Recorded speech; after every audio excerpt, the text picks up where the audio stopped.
तो अब सवाल ये है, कई सारी बहुत सारी चीजें हैं जो आ रही हैं। जी जी।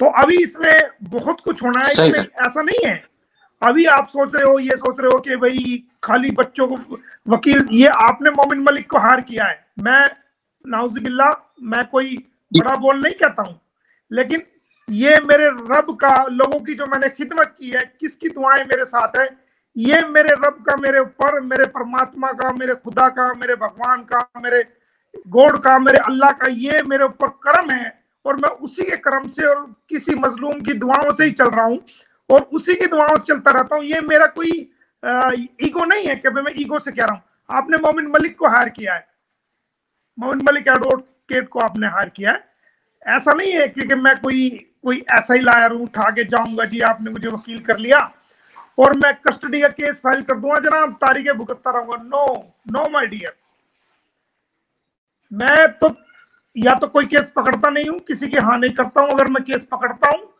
तो फिर बिगड़े से बिगड़े केस को सीधा करके रखता हूं। सर अभी इसमें ऐसा नहीं है कि खाली बच्चों की कस्टडी का केस, अभी इसमें देखना कि क्या क्या इसके अंदर होगा। बिल्कुल सर, आपसे सर तवक्को भी ये है, लेकिन छोटे से कुछ और सवाल है। जी जी, आवाज आ रही है? जी जी सर।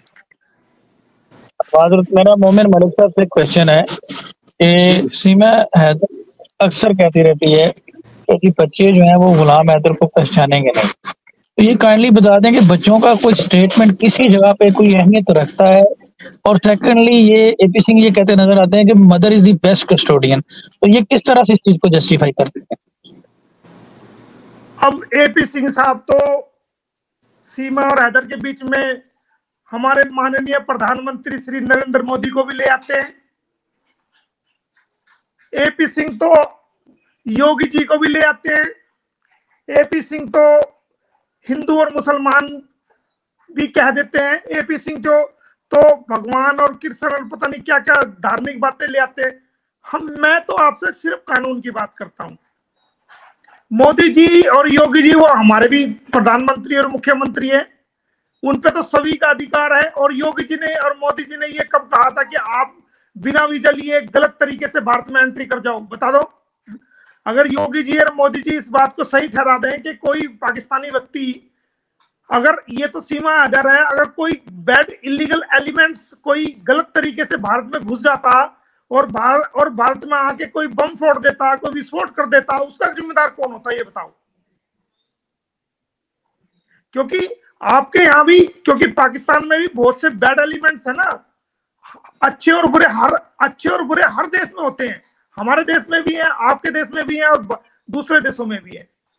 तो ये बताइए कि अगर खुदा ना खास्ता कोई बैड एलिमेंट्स आ जाता बिना वीजा लिए नेपाल के रास्ते से और वो आके कहने लगता जनाब मुझे तो भारत की लड़की से प्यार हो गया, मैं तो प्यार के चक्कर में आ गया, तो क्या मान लेते उसको आप? बताइए। इसी वजह से तो सर हम सब परेशान हैं कि ये आखिर क्या हो गया कि कानून उसको कानून को नहीं देखा जा रहा। और ये जो मेरे से आपने सवाल किया कि वो ये कहते हैं कि भी ऐसा हो जाएगा, देखिए मैं करता हूं कानून की बात, मैं इधर उधर की बात नहीं करता, ना मुझे पसंद और ना मैं टाइम वेस्ट करता इधर उधर की बातों में। मेरे साथ लीगल क्वेश्चन कीजिए, इसका जवाब ये सही मैं आपको बताता हूं जी। मैं ये कह रहा हूं कि अगर पेरेंट्स में से जो माइनर्स के पेरेंट्स हैं, उन पेरेंट्स में से किसी दोनों में से या तो माँ या तो मदर या फादर किसी के खिलाफ एफआईआर दर्ज हो जाए और कोर्ट द्वारा और कोर्ट से उसको बेल ग्रांट की जाए, और जहां पर मसला जो है, जहां पर सवाल जो है गार्डियनशिप का आता हो, दोनों में इख्तलाफ पैदा हो जाए, वहां पर कोर्ट ये देखती है कि भाई जो पेरेंट्स में से एक व्यक्ति जो है वो मुल्जिम है और उसके खिलाफ एफआईआर हो चुकी है और वो कोर्ट से जमानत पर है, तो उसको लीगल गार्डियन की कस्टडी उसको कोर्ट उसको डिक्लेयर नहीं करती।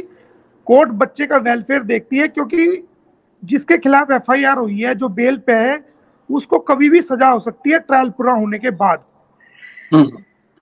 तो इस हालात में, इस मामले में सीमा के खिलाफ एफआईआर दर्ज हुई है और वो बेल पर है और वो 5 साल तक उसको सजा हो सकती है और चूंकि फर्जी कागजात भी उसने जो इन्वेस्टिगेशन में सामने आएगा कोई बनाया होगा, तो उसके अंदर 420, 467, 468 और 471 इंडियन पेनल कोड की सेक्शंस और ऐड होंगी, जो कि 7 साल तक का प्रोविजन उसके अंदर है सजा का पुनिशमेंट में।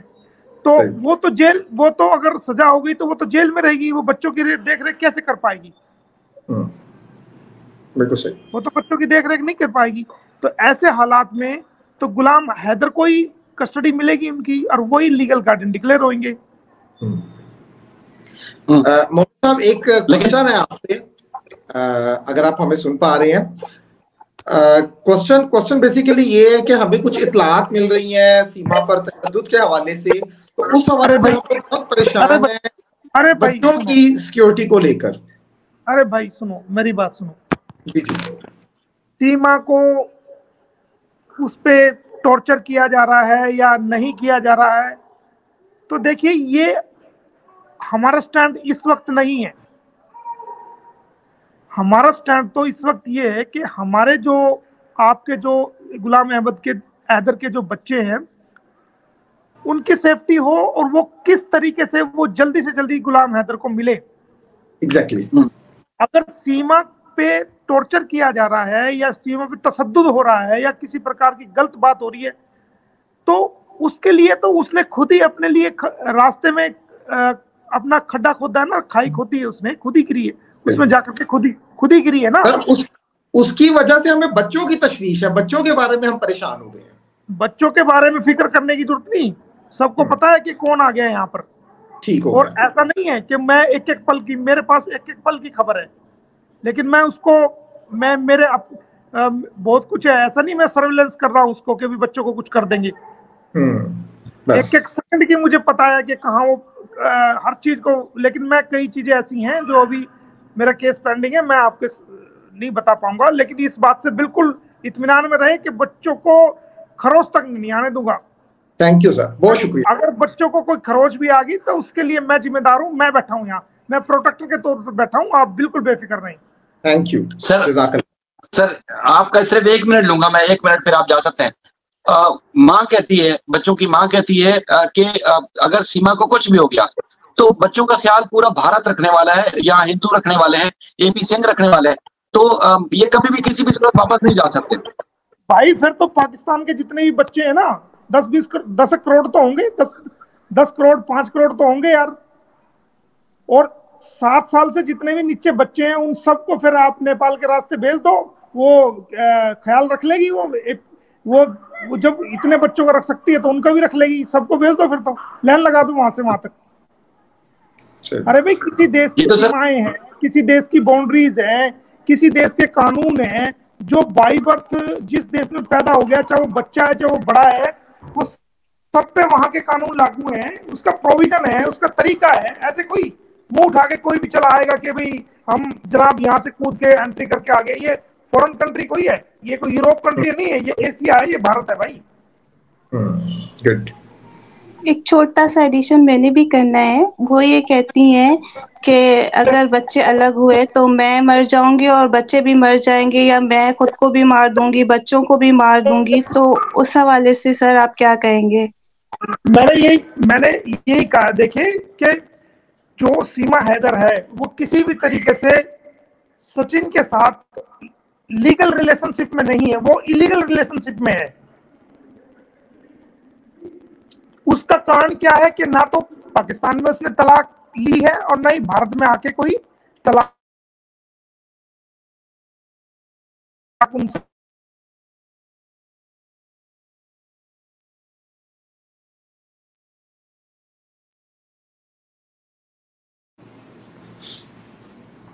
उसकी सचिन की लीगल वाइफ है। आप तो इलिसिट, एक तरह से जो ना ये इलिसिट रिलेशंस हैं, इसको नहीं कह सकते कि भी आप उस रिलेशंस में। जहां तक उसका सवाल है, कहती है बच्चों को मर जाएंगे, मैं बच्चों के बिना नहीं रह सकती, तो उसका जवाब ये है कि देखिए, ये तो आप कहती हैं कि एक पति के रहते हुए मुझे फला व्यक्ति से प्यार हो गया, तो आप तो ना केवल आप उन बच्चों के बाप के साथ बेवफाई कर रही हैं, बल्कि आप उन बच्चों के बाप से ज्यादा उन बच्चों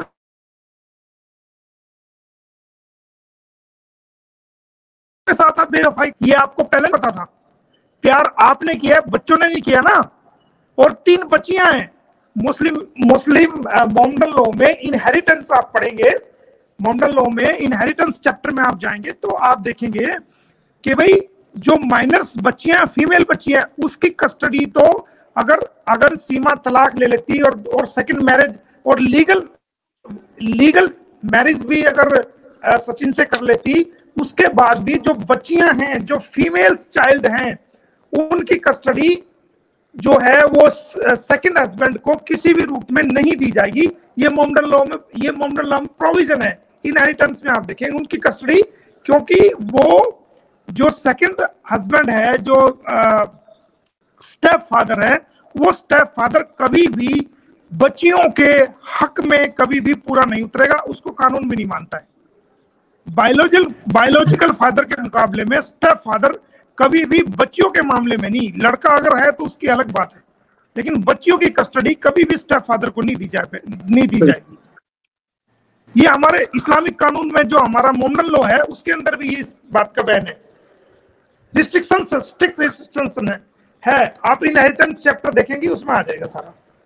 बिल्कुल सही, बिल्कुल सही सर। चले, आज के लिए थैंक यू हो गया, आपने बहुत कीमती वक्त दिया और हमारे जो मुस्तकिल देखने वाले हैं उनको तसल्ली होगी, उनके दिलासा हो गया। अल्लाह ताला आपको कामयाब करेगा, आपसे इसी तरह जुड़े रहेंगे। और बिल्कुल बेफिक्र रहिए, बच्चों को खरोच तक नहीं आएगी। अगर आएगी तो अगर बच्चों को खरोच आई, बच्चों का बाल भी थोड़ा सा इधर से उधर हुआ, अगर कंघी भी टेढ़ी कर दी ना तो फौरन FIR करा दूंगा, टेंशन लेने की जरूरत नहीं है। बहुत शुक्रिया मोमिन साहब, बहुत शुक्रिया। आपकी ये बात सुन के दिल खुश हो गया है, एक इत्मीनान सा हो गया आपकी बात सुन। आप जैसे लोग अपने देश का नाम भी रोशन करेंगे, हमें बड़ी तमन्ना है, आपसे बड़ी खुशी है। आपको बता दूं कि मैंने एक बात मैं चलता चलता आपको और बता देता हूं कि मैंने कई आपकी बाइट्स, एक मतलब यूट्यूब बाइट्स, शायद आपकी तो नहीं, पता नहीं किसकी, एक दो मेरी नजर पड़ी थी चलते चलते गाड़ी में, तो मैंने सुना था कि मोमिन मलिक साहब को मुश्किल पैदा कर देंगे, ये कर देंगे, वो कर देंगे। अरे मोमिन मलिक तो आ रहा है, तुम दौड़ लगाओ, कितनी तेज दौड़ सकते हो। मेरे लिए क्या मुश्किल पैदा कर देंगे, तुम खुद बच के दिखा दो मेरे से एक बार। ठीक है, okay, goodbye. Thank you sir, thank you. अपना कामयाब करें, अपनी हिफाजत फरमाई, और मुझे उम्मीद है गुलाम हैदर के बच्चे आप वापस दिलवाएंगे और अपने मुल्क का नाम रोशन करेंगे। आपका बेहद शुक्रिया सर। अल्लाह हाफिज।